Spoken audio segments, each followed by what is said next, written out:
நான் இவ்வாறு தான் ஏவப்பட்டேன்.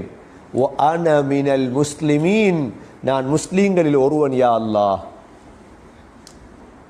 இதை ஓதிட்டு தொழுதா உங்களோட தொழுகை எப்படி ஒஜார் அரிக்கும்.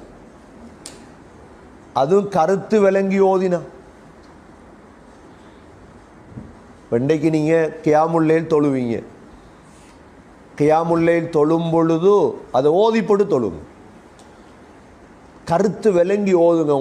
உங்களோட உள்ளமெல்லாம் யார்கிட்ட போய் இருக்கும் தெரியுமா? அல்லாஹ்ட்ட. அல்லாஹ்வுக்கு கொடுத்த நான்,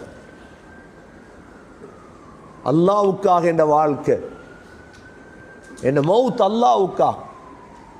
சகோதரர்களே, இப்படி எங்களை தியாகம் செஞ்ச அல்லாஹ் எங்களை ஒரு நாள் நரகத்தில் போடுவான் அல்லாஹ்.